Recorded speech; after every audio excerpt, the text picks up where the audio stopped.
কেউ রামকে কেন্দ্র করে পুরো সমাজকে ভাঙতে চাইছে।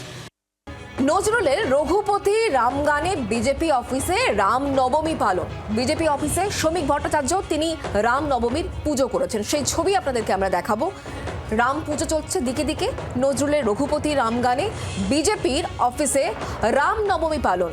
বিজেপি অফিসে শ্রমিক ভট্টাচার্যের রাম নবমী উদযাপন।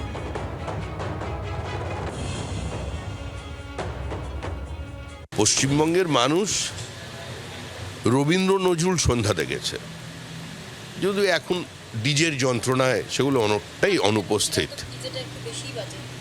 বলছি তো, সামগ্রিকভাবে সমাজের একটা পরিবর্তন এসেছে। তা আমরা যদি সেটা ফেরাতে চাই, আমরা যদি নজরুল রবীন্দ্রনাথকে সম্মানিত করতে চাই, বা আজকের রামচন্দ্রের জন্মদিনে যদি তার প্রতি নজরুলের শ্রদ্ধা নিয়ে আসতে চাই, তাহলে কি এটা অর্থ দাঁড়ায় যে নজরুল মুসলমান ছিলেন? নজরুল স্রষ্টা, ভবিষ্যৎ দ্রষ্টা।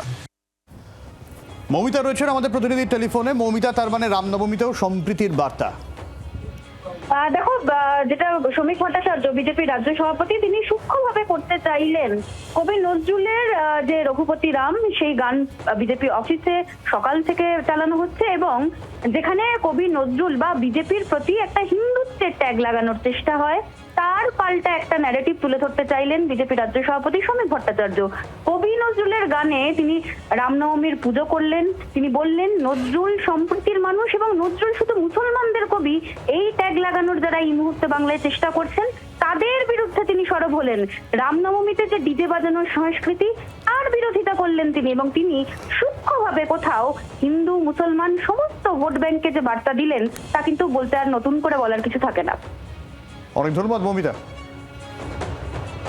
আর কি বলেন শ্রমিক ভট্টাচার্য শোনাই। কেউ যদি রামকে একজন উগ্র হিন্দু দেবতা বানিয়ে তুলতে চায় এবং তাকে শুধুমাত্রই একটি সম্প্রদায়ের প্রতিনিধি করতে চায়, সেটা ভুল। রামই ভারত আত্মা, রাম ভারত, ভারতই রাম। কিন্তু কেউ রামকে কেন্দ্র করে পুরো সমাজকে ভাঙতে চাইছে। বাংলার আওয়াজ, বাঙালির আবেগ, জি 24 ঘন্টা।